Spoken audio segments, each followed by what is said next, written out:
Hi guys, welcome to Takes from Obvious Bozos, episode number 11. I was wrong in my initial thing. I thought it was episode 10, but it is episode 11. I'm Drew. Joining me, as always, the creative director, the Strickland. What's the other? Why am I blanking on the network? S and Y. I'm about to say, yeah, I'm about to say MSG and yes, but all that sort of stuff. Zach's here. Zach, how's it going? Doing great. It's been an extra week of our hiatus, and looking forward to get back into our takes. Yes, we decided to take an all-star break because I full disclosure, I don't watch any of the all-star events. I couldn't care less about them. The only thing I actually do care about is the celebrity game because it makes me laugh.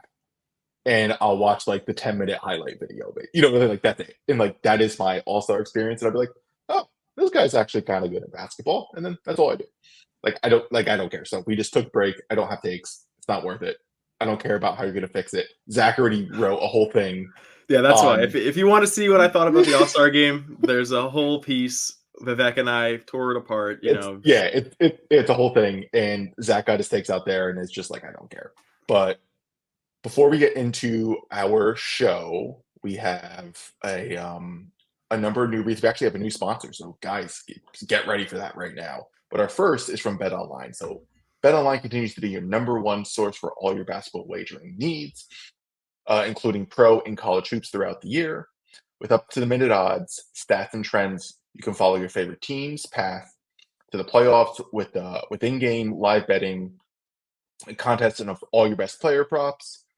Experience the world's best wagering platform anytime from your desktop or mobile device. Head to BetOnline today to become part of the team, and remember to use the promo code BELIEVE for your 50% welcome bonus deposit. BetOnline, the game starts here, and that BELIEVE is BLEAV. And then, guys, we have a great new sponsor. We really do. Because we just love gambling so much. Like I love my betting friends and betting them on anything. Because everyone knows I'm such a big gambler. Like I gamble all the time, whether it's sports, in terms of like, will the Knicks win?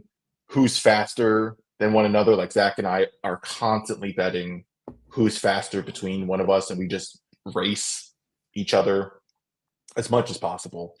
And that's what Cut allows me to do. The Cut app is a peer-to-peer social betting platform that's legal in 40 plus states. Oh man, you definitely know it's not legal in Utah. So Cut has customizable odds, tracking capabilities, entire social network with group chats, user profiles, and rewards for all payments. No need for Venmo. It's like, man, no one gets it. Like Venmo sucks. So you just do it through the Cut. And usually, like, what are we betting on? Like, I know this week, I'm betting on specifically whether or not Brunson is going to score 30 points in his next game. What's your bet that you're putting on in the Cut app? Because we use it all the time. I'm just going with will the Knicks win on Thursday. That's all I care about. I just want to get another win. I think Brunson will play, so I think the odds should be pretty good. Yeah. So if you use the promo code Believe Knicks, which is capital BLEAVK, the Knicks, all lowercase NICKS, for a 10% welcome deposit bonus. Don't forget that promo code. Put your money where your mouth is. Oh, okay. And then the Strickland promos, like guys, we got Instagram at the strict.land. Gotta check it out. That's where all the good stuff is. You gotta go to our YouTube page as well. If you go to Patreon, go to patreon.com/the Strickland. You can subscribe. We got a $6 tier. That's where you can hear this entire episode technically not free, but you get to hear this entire episode instead of the little preview that we provide you guys out of the goodness of our heart. You will get the Friday episode of Pod Strickland. That's with Schwinn and Prez. If you do the $9 tier, I believe you will get our new show, the NFL, Strictly NFL, with Jeff and Con. So definitely check that out. We got tons of other tiers where you get discounted merchandise. You get to go to our events where we're just gonna like hang out, watch games, all that good stuff. So definitely, whether it's you go to the strict.land on our website to go to Patreon, patreon.com/Strickland, go to the strict.land anywhere on social media, you will find us. So Zach, are you ready? Because we're going to start things off with a I'm great take that's probably going to consume most of the free hour. And of course, we're going to talk about, as much it's very like sports radio of us to even get into this, right? This I can't idea believe it. Yeah. of the discussion, and it's two takes kind of come into one. So this is from Good Vibes Toots, aka me. Zachary Blattery's Embiid takes are all awful, and then Jack's 365 renowned OG hater follows that up by saying trading for Embiid will allow him to affect the Knicks in his loser ways. So obviously, let's give a little context. Uh, I'm going to let obviously Zach speak for himself, but I'm going to summarize what I'm assuming he's getting at. He loves Joel Embiid for some reason. He is absolutely in love with this guy. He thinks he is probably the best basketball player in the world right now, and he really wants him on the Knicks. And I think that's all terrible. But that's my interpretation of Zach. I will obviously let him speak for himself if he wants to, or if he just listen to me, because I obviously would never lie to you ever. Well, I do want to speak for myself. You did lie, and you were close with certain parts of it, but you were That's that, more that's how you do a good lie, right? You sprinkle a little truth in you there. you were definitely less truthful than you were truthful, though. So I'll give you that. I'll give you that much credit. Let me rewrite this, and I will say that Mm-hmm. I've always been a Joel Embiid skeptic. I've always been a Mm-hmm. he's a loser guy. I've always Mm-hmm. danced on his grave in the playoffs. I've always laughed at them when they lose early in round 1 or round 2, whatever it is, And I've always been like, yes, I would prefer somebody else. I would prefer Devin Booker. I would prefer you name it, star, Giannis, whoever you wanted the Knicks to trade for. But I've just been thinking, and I think when we made this OG trade and we made this Bojan trade, and when the way that they've organized their roster, the way they've organized their cap sheet, the way that they have this Bojan money on the books, and the most important thing really is when they made that Bojan trade, Woj in his tweet, and Woj he's plugged in. He might not tell us everything, but he knows what's going on. He's got his relationships. He doesn't want to burn. He doesn't want to piss anybody off. But what stood out to me is that he said, I should have brought it up before we hit record, but in his tweet, he said something along the lines of, the Knicks are going star hunting this summer. He was like, this is what they're doing. They are priming their books. They're priming their roster. They are getting ready to Mm-hmm. make the big swing this summer, not 2025, not 2026. He said this summer. And the fact that they moved out these young kids earlier than many would have anticipated, like Grimes is out of here, RJ quickly are out of here. I think they have to make that swing this summer. Like, I don't think we're going into next season with the same core 8, core 7 guys. I just don't think that is going to happen. Like, this team is great. This team might find a way to win a championship as is. Like, you never know. Like, they're really close.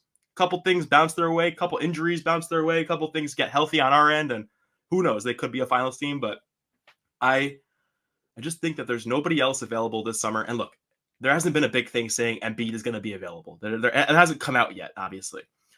But I just think the way that this injury has shaken out, the way that we know his agent is with CAA, and the way that his whole thing has been dressed up as not a meniscus tear, but a meniscus procedure. They're just trying to keep Mm.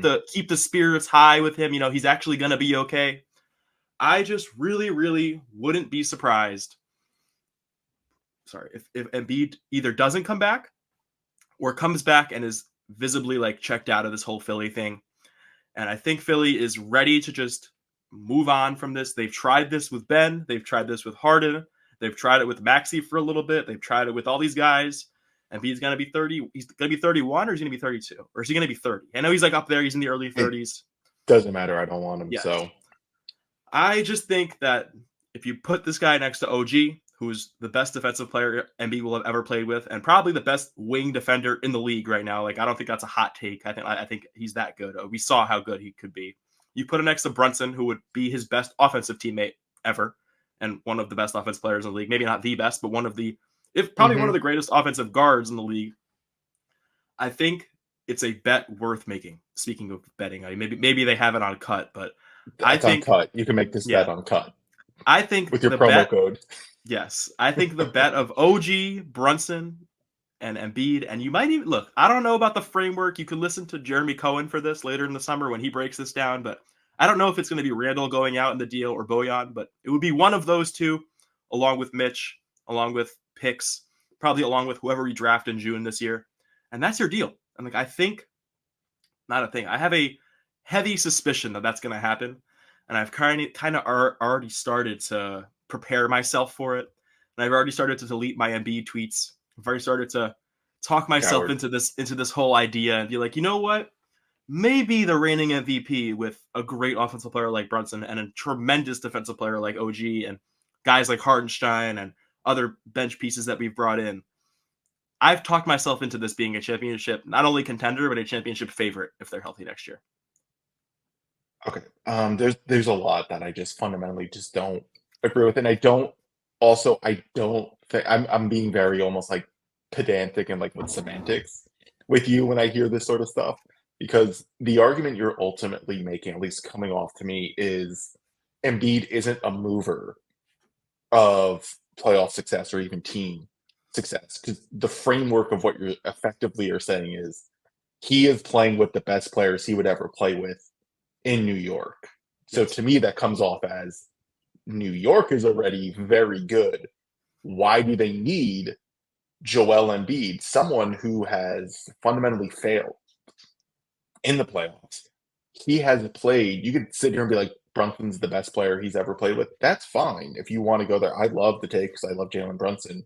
And I love to shit on James Harden, but let's not like forget that James Harden is an MVP winner.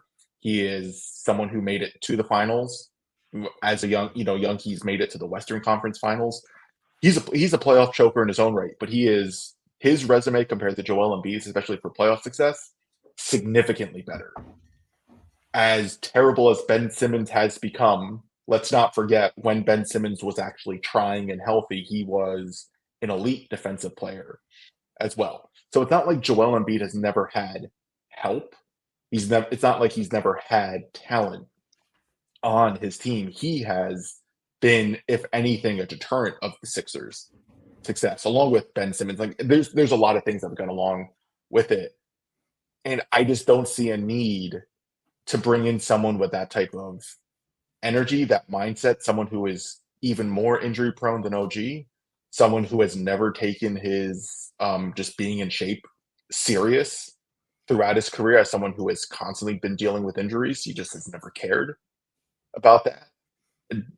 He has as much playoff success as Julius Randle, right? Like there's just so much that goes into it that I just don't see a point and even going for it. And even with the Woj thing, when has Woj been right about the Knicks so early on with stuff? Like this is for anything, this is just a media company like an ESPN just looking to be like the Knicks are star hunting. The Knicks don't need the star hunt. They have their star. Their star is Jalen Brunson. He is the driver of success. He is the franchise guy. He is the player, right? Like he's hell. Even you have the TNT guys being, well, TNT mainly Chuck being like MVP discussions. I don't think so necessarily, but I'm going to love a Jalen Brunson MVP take if I get one as a Knicks fan. So like, yeah, I don't see it. I don't like it. I think that's why I'm with Jackson this one. I think it's all bad vibes. I think it completely goes against everything that the Knicks have done to this point, where it's just like we're just gonna cash in on someone who a team like on a player who the Knicks are better than this. Like it's just I don't like it. I don't think it's worth it. I don't like it at all. And I rather them check it out. Like if Julius Randle, right? This is obviously contingent on Julius Randle playoff, right? How Yeah. he does in the playoffs. So like if pre-injury Randle continues, like he shows back up, he ran things up, and he continues that bully ball. I'm just getting to the rim in the playoffs. The Knicks can absolutely make the Eastern Conference Finals, and then anything goes at that point. And it'll be an interesting matchup with the Celtics, who we're just assuming are more than likely just going to breeze through and get to the Eastern Conference Finals, and more than likely the finals. And the Knicks match up with them well because they don't really have anyone that can like actually shut down Jalen Brunson. So like it's a good matchup for the series. So like I just don't see a point when this team is already that successful. And then also you mentioned the cap stuff. How are the Knicks going to bring in Embiid and then also re-sign Hartenstein for a large salary? Like, you know what I'm saying? Like, there's a lot of things there going as well. I don't know. I don't like it. I don't like the vibes of it. Te- No, just big nose with Embiid. All right. I'm obviously not a salary cap guy, but I do think that there is an avenue that's like it's possible to trade for Embiid and also re-sign Hardenstein. I believe that is on the table. Like I don't know these all advanced numbers and cap stuff, but I'm Yeah, pretty no, sure that they can that's go over they can do the Embiid trade and then go over the cap to sign Hardenstein. Yeah, they'll go into the tax, but it's about fucking time they go into the tax. Like when you're a they need. contender, Yes, that's yeah, fair. Yeah, it's about time. Like I think this is the year they're going into the tax regardless of it's Embiid or if it's anybody. So that's fine with me. The question I want to throw back to you. Let's say hmm the Knicks, playoffs happen. We don't make it to the finals. I don't care if they lose round 2 in the conference finals, or maybe they have a valiant effort in hmm round 1 against a good opponent. But let's say they don't win the championship. Probably going to happen. We don't know how. Whatever. This summer, are you okay just running it back? Just bringing in the same group next year and just being like, you know what? Let's just try this again with Brunson, Randall, OG, and see how it goes. Is that what you're? Are you cool with that? For the most part, I would say yes. There are a couple things that I would potentially consider going, like for improvements for the team. So we're gonna have to see also the Mitch situation. So Yeah. there is going to be a Mitch situation, no matter how Yeah. much I've been advocating a lot, especially in our Discord, the idea of 48 minutes of elite center play. And that's what the Knicks get with both Hartenstein and Mitch together when healthy, because they are two legitimate starting centers. Yeah. With like this isn't I don't think that's debatable at this point It's not. anymore, especially given how great Hartenstein has been. I think that's a huge advantage that the Knicks have over pretty much every other team in the league, is that rebounding size advantage. Now, of course, the problem is going to be, is Mitch going to want to come off the bench? Is that actually going to be a thing? Is Hartenstein going to be fine coming off the bench if Mitch is starting? So there's a whole dynamic that's going to need to be handled. But if that's the case, let's just say like, hey, Precious Achiuwa's off the bench is real. They have the size. They'll have Boyan for a little bit, so they have like some size there. Randall will be back. If you move Mitch for some sort of ball handler, whether it's off the bench or he's part of like a lesser star trade in a sense to bring in that third ball handler that can help, run the bench or something along those lines and kind of balance things out, and also potentially play with Brunson and Randall and OG in them. So you don't have to like Dante's been very good too, but like, just whatever it could be, that would be a very good move as well. I think that would potentially put them over the map, because even right now, with the injuries, and we've talked about this a lot, even as well.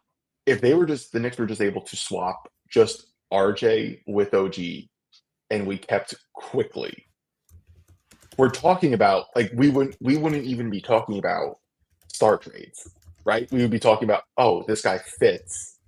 Quickly's a great X factor, and he like we're talking like, oh, this team just needs some time then compared to anything else. So I for the offseason, I think you could probably look to see what you can get for Mitch, if that's some sort of upgrade that you want to do. I just wouldn't do that in like an Embiid trade. Of course, I have a pipe dream of Cade Cunningham, which I would What? love. What? Listen, man, Kate, if you put Cade on this team is winning a title.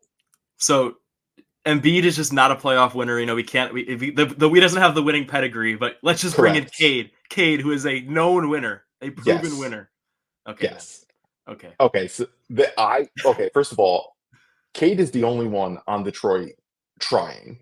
Yes. He is out there playing hard Oh, he's every he's single really god. like I'm not, this is He not a Cade is is bad thing. Like I he like him. is legit. And you pair him with Brunson and Randall, it makes both of their lives significantly easier, because they have someone who can also handle the ball, can pass. You can play them off each other. Like, I think it would be that's the guy. Like, if we want to talk about like guys who to like go after, I think he's the person. It's a pipe dream. It's not Yeah. happening. I know that.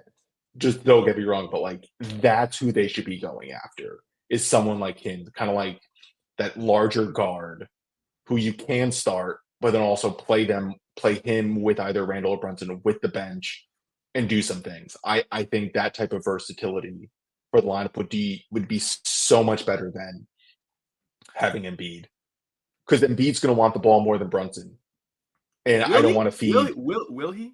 Yes, I'm not sure I'm ready to subscribe to that. I don't think that he's going to come in here and like command number one usage as I somebody think he who's would. older than Brunson, who's coming in as Brunson's already the incumbent guy here. I I think he think would.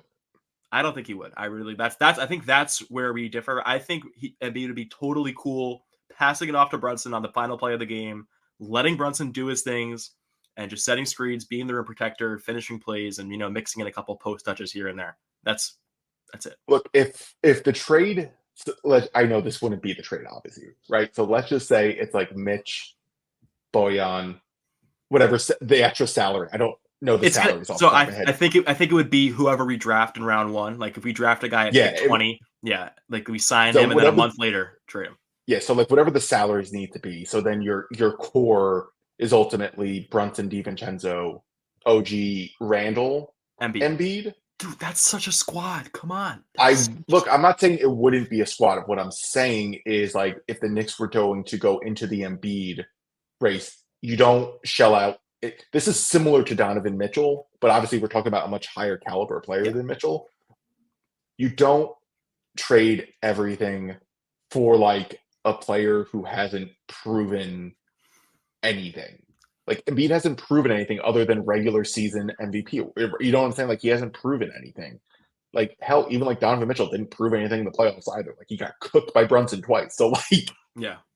there's certain guys I'm not in on for just going all in unless you take the risk on a younger guy, which I would be fine with if you just like you take that gamble and you go, hey, Cade's the upcoming guy. Or I don't know who else would be. I can't think of an upcoming guy. Like I know like Shea isn't going to be available or Luka's not going to be available. Like you know what I'm saying? There's certain guys like that who aren't going to be.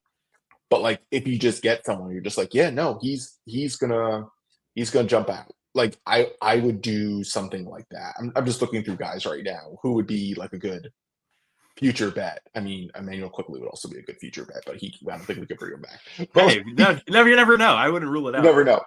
But like I'm not there. But if it's like Mitch Boyan extra salary, I don't know that maybe it's Hart, right? Like I don't know who the extra people would be.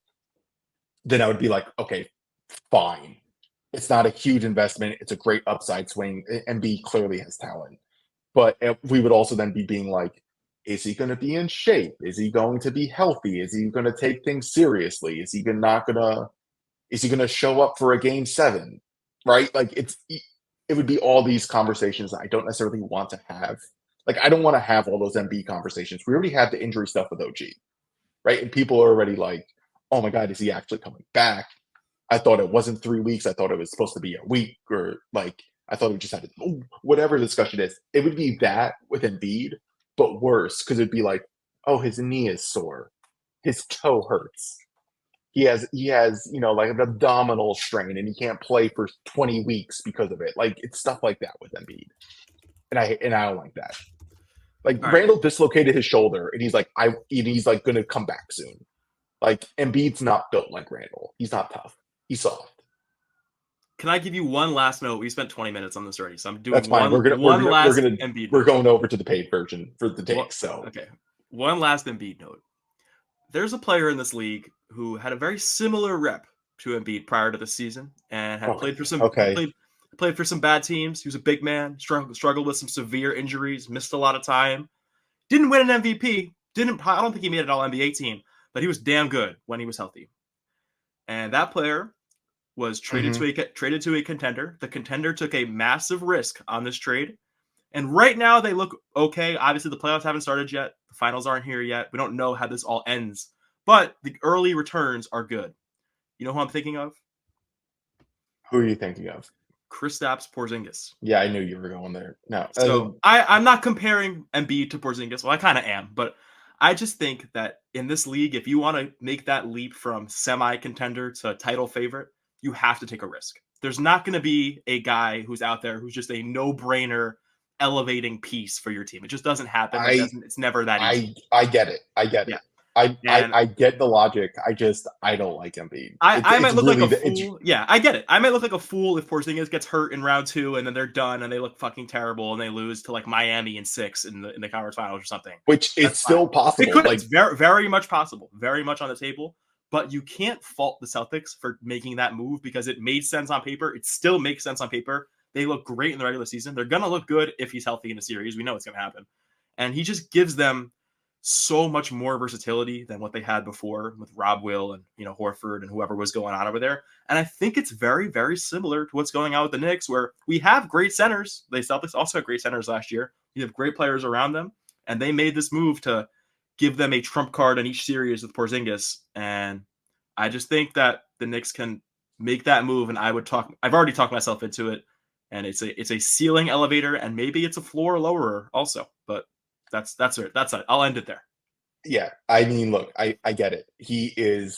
This is like again, I don't think this is Donovan Mitchell because Embiid is significantly better than Donovan Mitchell. But to me, it's one of those situations where it's just like I don't want that risk. However, right, if we're like, okay, well, if Embiid is healthy, then we're like, of course, for them, we're like, it's title favorable, right? Like, I get it. It's definitely there. I can't get there yet. I get I'm it. not going to be I scared. really I understand the concerns that you have, that everybody in the Discord has, but I'm on board to take a risk. We're going to have to take a risk eventually if it's not Embiid or It's something, and this is a risk I'm willing to take. So yeah. If you're going to risk things, do make sure it's like an MVP caliber player or someone who fits like Porzingis wasn't MVP caliber, but he fit that team perfectly. Yeah. perfectly, and it's exactly what the Celtics need. And you see that right now. He's the exact center that they needed, just someone who can do defend, shoot, score, like literally everything the Celtics needed. Porzingis solved, and Embiid doesn't necessarily like solve a Knicks issue per se, but he also is just Joel Embiid. Yeah. And he would just be one thing. Well, I'm going to end on this, and it'll be a question. Do you think Embiid gets all the calls as a Knicks player, though? We got plenty of referee discussion to come, so we can answer it in the Patreon portion. Yeah. So, guys, you're going to miss out on this if you're listening for free because you're not going to get those takes. You only got the 2 early takes. That's unfortunate. But again, go to patreon.com/the Strickland, subscribe, listen to the full thing, because here's ultimately what you're missing out on. And this is from Google's AI Gemini, I guess, nerds, if I'm wrong for identifying it. But this is what we are talking about. We are talking about a collection of thoughts. And this is I didn't write this, just so you know, this is AI. This is all the computer. We're discussing a collection of thoughts and opinions on various topics, including the NBA, basketball, food, and pop culture. People discuss whether or not Zach's Embiid takes are good, as you just heard. I don't think they're good. Whether the NBA should make changes to the game, and whether or not New York City Mayor Eric Adams lifted the COVID restrictions in order to appease Kyrie Irving. Guys, you're missing out on this. There are also discussions about breakfast food, the merits of 80 music, and whether or not pickleball should be played on a basketball court. Guys, that's what you're missing out on. So make sure you subscribe and hear the whole thing. That's it. We'll see you on the other side.